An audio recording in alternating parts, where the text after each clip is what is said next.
Hola, nosotros somos el equipo número 15. El equipo está compuesto por 5 integrantes: César Iván Carranza, su servidor, Silvia Mayela Fernández Nieto, Carlos Alberto Lugo y David Mondragón Acosta, y Dulce Abigail Villaflores.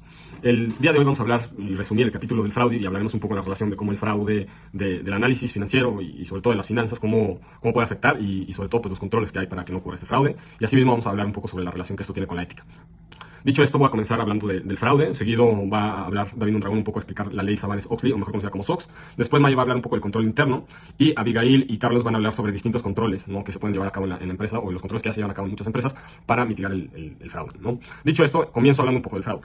El fraude se define generalmente como un intento, ¿no?, de engañar a otros para obtener un beneficio personal.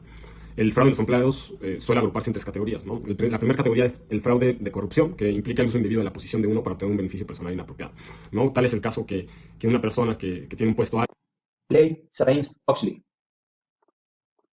El 30 de julio del 2002 se convierte en ley y ha sido uno de los cambios más significativos en la información financiera de los Estados Unidos de Norteamérica, desde que se introdujeron las leyes de valores en la década de 1930. Las empresas que cotizan en las bolsas de Estados Unidos, llámese Nasdaq, Nueva York, Chicago, etc., están obligadas al cumplimiento de todos los requisitos de la ley Sarbanes-Oxley. Pero además de ser ley, vamos a poder apreciar que dentro del ámbito contable financiero se le considera una buena práctica el implementarla en cualquier organización. Ahora bien, ¿por qué surgió esta ley? ¿Cuáles son sus antecedentes? Recordemos una serie de escándalos de naturaleza financiera, entre los cuales podemos nombrar crisis de gobiernos corporativos, corrupción en Wall Street, caída de Enron, WorldCom, etc. Con esta serie de antecedentes se identifica la necesidad de contar con una ley que venga a abordar de manera directa la fiabilidad de la información financiera, es decir, que no haya fraude. Como punto número 2, no había un enfoque hacia la mejora constante del control interno de la empresa. La solidez y estructura de la ley Sarbanes-Oxley se le considera sinónimo de control interno, lo cual es una tarea que evoluciona constantemente y se adecua a la dinámica de la organización. Al tener control interno en la empresa, se le otorga credibilidad y estabilidad. Otro antecedente fue que la alta administración de los gigantes corporativos no se preocupaban por los temas de control interno. Su foco estaba en la rentabilidad, en el crecimiento, en ganar participación de mercado, etcétera, más no en el control interno de la misma en términos de fraude, por lo que se le asemeja. Punto número 4, falta de evidencia documental de control interno que se reflejara en la información financiera de los grandes corporativos. Son 8 pasos que se deben llevar para una buena documentación del control interno. La evidencia documental se traduce en efectividad al control interno. Dentro de los objetivos de la ley está el contrarrestar los incentivos a los beneficiarios del fraude. Quienes falseen intencionalmente los resultados financieros se enfrentarán a multas de hasta $5 millones, además de la devolución de los beneficios del fraude. Adicional a lo anterior, las penas máximas de cárcel se han incrementado hasta 20 años. Objetivo número 2, reducir las oportunidades mediante el establecer un comité de auditoría de directores independientes. Evaluar e informar sobre la eficacia del control interno sobre la información financiera. Y como punto número 3, fomentar la honestidad.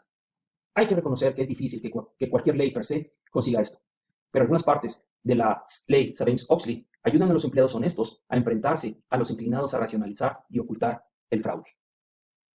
El control interno. El control interno consiste en las acciones llevadas a cabo por personas de todos los niveles de una organización para lograr sus objetivos, relacionados con 3 puntos: operaciones, informes y el cumplimiento. El objetivo de las operaciones se centra en completar el trabajo de forma eficiente y eficaz y en proteger los activos reduciendo el riesgo de fraude. Los informes. El objetivo de presentación de informes incluye la producción de información contable fiable y oportuna para su uso por personas internas y externas a las organizaciones, y el cumplimiento se centra en la adhesión a las leyes y reglamento. El control interno tiene 5 principios. Establecer la responsabilidad, es decir, asignar una tarea a un solo empleado. Segregar las funciones, es decir, que un empleado no sea juez y parte. Restringir el acceso, no proporcionar acceso o dejar las puertas abiertas a los empleados, sino nada más segregar las funciones. Documentar los procedimientos, preparar documentos que muestren las actividades realizadas y verificar de forma independiente, es decir, comprobar el trabajo de los demás. Ahora vamos a hablar del control de recibo de dinero. Para las empresas existen 2 formas de realizar esto. En primer lugar está recibir el dinero de manera directa por medio de billetes y monedas, y en segundo lugar por medio de transacciones electrónicas o con cheques. El objetivo principal de una empresa en este caso es controlar toda esta información, donde lo que se reporta tanto de manera efectiva como en el banco o en los estados financieros sea lo mismo. En primer lugar vamos a hablar de cuando el cajero o la persona física recibe el dinero. En este caso intervienen 3 eslabones en la cadena. El número 1 es el cajero, donde, como todos sabemos, cuando nosotros, por ejemplo, vamos a un supermercado y realizamos una compra, llevamos toda nuestra mercancía y el cajero, ¿qué es lo que hace? Recibe esos artículos y los pasa en el escáner o en la máquina, en la caja registradora. Después, la persona le paga al cajero por medio de billetes y monedas y él registra esta venta en el sistema o en el papel de trabajo. Al final del día, el cajero va a tener que cerrar todas sus ventas y checar que lo que tiene en caja coincida con lo que tiene en la computadora o en su papel. El segundo eslabón es el supervisor, donde nuevamente lo que hace es verificar que efectivamente lo que está reportando el cajero sea lo correcto. Después de que eso está ok, entonces toma el dinero y lo pasa a depositar a una caja fuerte o en algún lugar donde la empresa esté resguardando todo este dinero. Después empieza a preparar la documentación necesaria para poder hacer el depósito en el banco y lo lleva. En el banco le van a dar un papel que va a ser un comprobante donde se muestra que efectivamente se depositó cierta cantidad en tal fecha. Y por último, el tercer eslabón de esta cadena es el departamento de contabilidad, que se encarga de revisar que tanto lo que reportó el cajero como el supervisor coincida con el comprobante que emitió el banco. Una vez que esto está ok, lo que va a hacer es registrar estos movimientos en los asientos de diario y en los estados financieros, como el balance general y el estado de resultados. Esto es hablando de cuando se recibe el dinero de manera directa, como monedas o billetes. Pero, ¿qué pasa cuando tenemos el caso de los cheques? Bueno, el proceso es lo mismo, pero a diferencia que ahora cuando nosotros vamos a vender algo, las personas nos van a dar un cheque. Entonces el cajero tiene que recibir todos esos cheques, ir anotando las cantidades y al final del día cuadrarlas con igual con su computadora o su papel de trabajo. De igual manera, el supervisor tiene que verificar que todos esos cheques que le ha entregado el cajero coincidan con el monto total y los va a depositar al banco. Y el departamento de contabilidad hace el mismo trabajo, es decir, cuadrar la información y elaborar los estados financieros. La última opción que tenemos en este caso son las transferencias electrónicas, que en estos días se ocupan demasiado, tanto por seguridad o porque nos facilitan la vida tanto al que vende como al que compra. En este caso, la persona, ¿qué es lo que hace? Desde su celular hace la transferencia, porque actualmente ya se tienen todos los bancos desde nuestra App Store, y entonces solamente ingresamos el monto y en automático llega el depósito a la otra cuenta bancaria, lo cual nos brinda mayor seguridad. Aquí intervienen menos personas y no se necesitan tantos candados internos en la empresa. Sin embargo, de igual manera, el departamento de contabilidad tiene que ver que todas estas transacciones estén de manera correcta y que no haya ocurrido algún robo o algún problema en el momento de que se hizo la transacción. Ahora, el segundo caso que se nos presenta, que es todo lo contrario a lo que acabo de explicar, es cuando ahora nosotros como empresa vamos a comprar. También se presenta lo que es en efectivo, en transacciones y en cheques. Lo más usual es también la transacción o el cheque, pero se deben de seguir ciertos pasos.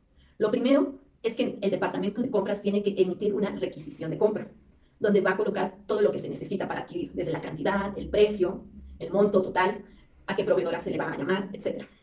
Posteriormente pasa con el departamento de finanzas o de controlling o los que vayan a autorizar. Y ellos se basan en el presupuesto que se tiene y en ver si realmente es necesario comprar todo esto. Una vez autorizado, entonces se hace una orden de compra que va a tener un número con el cual se va a identificar. Después el departamento de compras nuevamente adquiere este compromiso y contacta a los proveedores para que se pueda cerrar esta compra y nos puedan surtir el material. Cuando llegue el material, el proveedor nos tiene que dar una factura, que es con el cual nos estamos nosotros comprometiendo que vamos a pagar y se demuestra que ya se adquirió el material. Ya que se tiene esta factura, el departamento de contabilidad finalmente puede registrar estos movimientos, tanto aumentos como disminuciones, en nuestras cuentas contables y elaborar los estados financieros. Muy bien, pues ahora vamos a hablar sobre los controles para los procedimientos bancarios.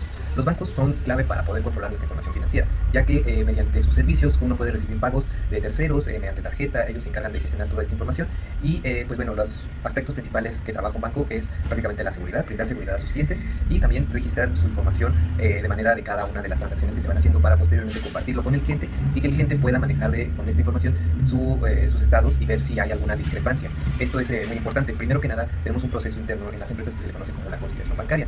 La conciliación bancaria consiste básicamente en encontrar aquellos efectos que hicieron que nuestra cuenta interna, la cuenta de una empresa o la cuenta de una persona, no coincida con la cuenta que nos está arrojando al banco. Entonces, para ello se corre este proceso que se le conoce como conciliación bancaria. Pero antes de correr la conciliación bancaria necesitamos conocer el concepto de estado de cuenta o estado bancario. ¿Cómo es que se maneja? Pues bueno, hablamos de que los bancos nos tienen que proporcionar información, tienen que registrarla para que uno pueda ver con transparencia qué es lo que nos están cobrando en el sentido a lo mejor de intereses o cosas por el estilo. Entonces, nosotros en un estado de cuenta contamos con diferentes factores. El estado de cuenta puede cambiar de formato dependiendo del banco en el que se esté inscrita o en el cual nosotros tengamos un convenio, pero básicamente contiene la fecha, contiene los movimientos que se hicieron y si fue un ingreso o un egreso de nuestra cuenta y por supuesto el monto. Eso es lo principal que debe tener un estado de cuenta y con lo que se trabaja. Ahora que ya conocemos el estado de cuenta, se corre lo que se le dice la conciliación bancaria, donde pues básicamente se revisa cada una de las transacciones que nosotros tenemos y se compara en montos con el estado de cuenta.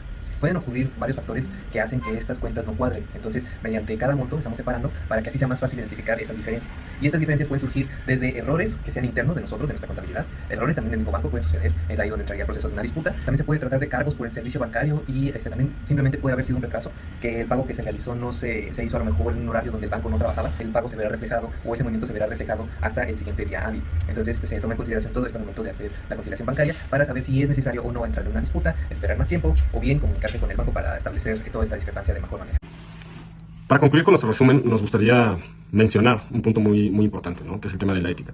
Nosotros creemos que cualquier empresa, para evitar este tipo de fraudes, además de los controles ya mencionados por mis compañeros, son mantener la misión, la visión y la ética de trabajo muy en alto, ¿no? Y recordarla y practicarla todos los días para que no se cometan este tipo de fraudes, ¿no? Y creo que los valores que inculca una empresa y tener presente, ¿no? Las necesidades como las oportunidades, ¿no? que pueden llegar a tener las personas, no inciten al fraude, ¿no? Y no inciten a que ocurran este tipo de cuestiones que ya mencionamos nosotros y que pueden afectar no solamente a las personas que están dentro de la empresa, sino que en el caso, ¿no? específico pueden llegar a afectar a muchas más personas cuando los activos de la empresa están también involucrados con la bolsa de valores y con otro tipo de secundarios, ¿no?